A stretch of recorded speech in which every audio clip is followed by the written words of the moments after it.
James Polly here, owner of Swing Space and TPI certified instructor of the Golf Performance Academy here at Swing Space. I have with me Sawyer Hill, who is also a TPI certified instructor, and also lead instructor at Westchester Golf Course. Awesome. Yeah. So he also does teaching here. We just had a session. He just had a session right before this video.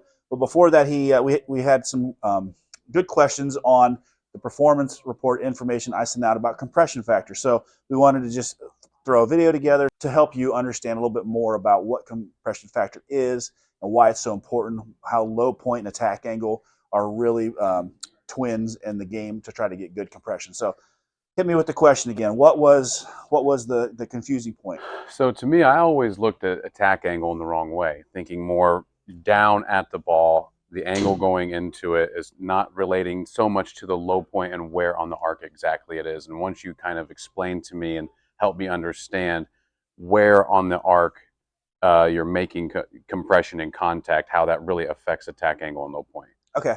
Yeah. So what he's saying is the same thing I hear a lot of students say, that they're really trying to hit down on the ball, right? We're trying to hit down the ball, hit down and through, which is the heart is in the right place. The theory is solid on that, but there's a few things that, leave it to golf to be a lot more confusing than it should be, right? So so right here we have one of Sawyer's swings, a pretty dang good straight shot here. And this is our swing plane on the screen here. And you can kind of see how he's got everything's swung on this tilted axis here. So that his wall that he's creating is this tilted axis. Now, along that, the path of the club works in an arc along that swing plane, okay? So you can kind of see that in this portion, he's not swinging more down here. He's just making a swing, right? If you were to hit the ball here, his attack angle would be pretty significantly downward, right? Without trying to hit down on it.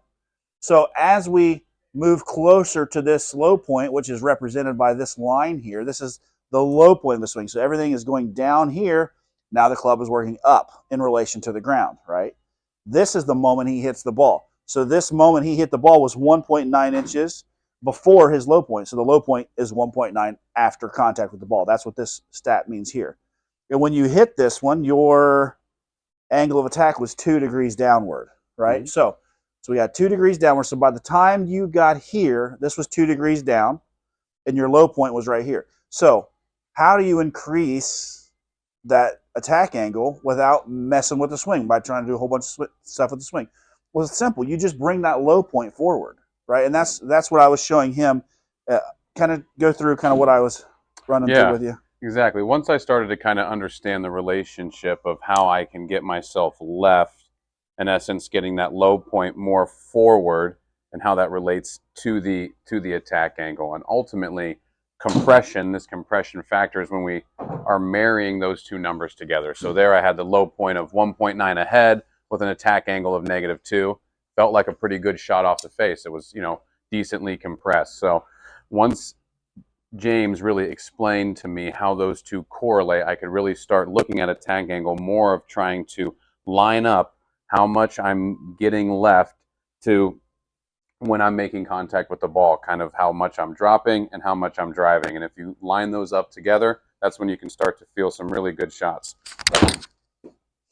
Yeah, so see how I did there. Yeah, it sounded like a good shot. Right, yep. Here we go.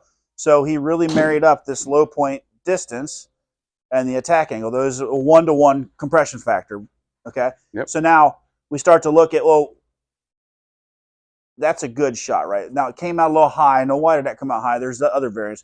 His low point, the depth wasn't very deep here. He kind of picked the ball off the ground a little bit. So that's why he did hit low on the face. It spun up, went a little high, right? Yep. So those are some other aspects that we look at. But so let's try to get one. So is this truly a 9-iron? Yeah. Okay. So try to get me one where you really get that low point like 4.5 inches in front of the ball. Perfect.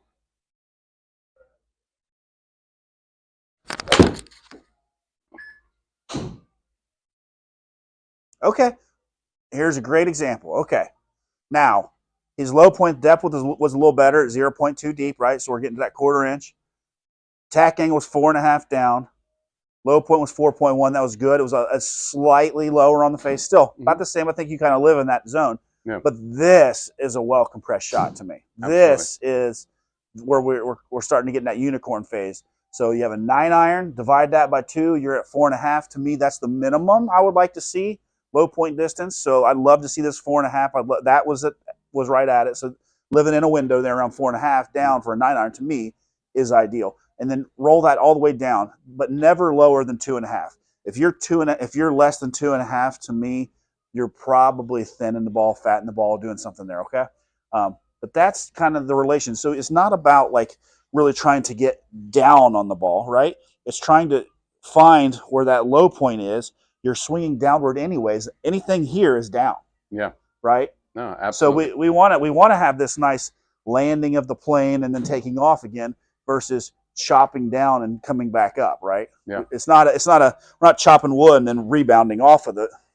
Yep. So and without truly kind of understanding the data, so many people could want to increase their attack angle and do so by hitting back on it, but not considering where that low point actually is and how they're affecting their compression with the golf ball. Yep, absolutely. And so like then come see me and Sawyer and we'll tell you how to get that low point forward, right? Absolutely. There are some easy drills. You know what? Let's give a free drill. Okay. Yeah, absolutely. So let's go to your favorite drill, the one you've been doing. So this is the step through drill. Yeah, absolutely. So I utilize this drill a bunch with, a lot of my clients, and it's all about helping understand the lower body, getting that low point forward, kind of getting that compression like we want. So all you're going to want to do is kind of take your natural setup. We'll bring that front foot back, give us a little bit of a head start here. As my hands pass my lower body, I'm going to step, complete my backswing, and then I'm going to go through and hit the shot here. And this is just going to help me really make sure that I'm getting my lower body kind of doing what it needs to do in the golf swing. And I bet that felt pretty good off the face. Yeah. Still a little close. Let's do a little bit, let's get a little bit farther that way.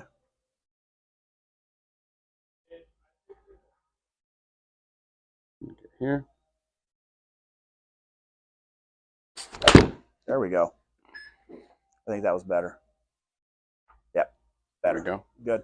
So I got a little flippy with the club face there, but definitely feeling that I can get more compression, much more ball speed, more carry, by getting that compression factor of low point and attack angle kind of married up. Yeah. And as a bonus, when you're not trying to hit down on it, because I see so many people, they hit down, they're like early turning their chest, right? Yeah. And we want to try to keep like back to the ball longer, right? Or back to the target, right? So now that you're thinking about bringing that low point, which is center, a little bit more forward, now we can think about, okay, I can shift here. And now my low point's moved, and I don't have to think about hitting down on it, right? And causing some other compensation. Absolutely. Now we can turn and drop and drive appropriately, like you were saying. So, yeah, absolutely. All right. Well, I hope that helps you understand low point, attack angle, and compression factor, as I call it, to really produce those good piercing shots. The other good thing about this is even your off hits will be so much better by understanding this. You're living in a better window. You're not living on the edge. So yeah, absolutely. Come see us at Swing Space. Book some time with me or Sawyer, or better yet, book online for April 12th on that comprehensive clinic day. Sawyer and I will be there along with John Amon, who is a PGA pro as well. So come on in and see us. Thank you, guys.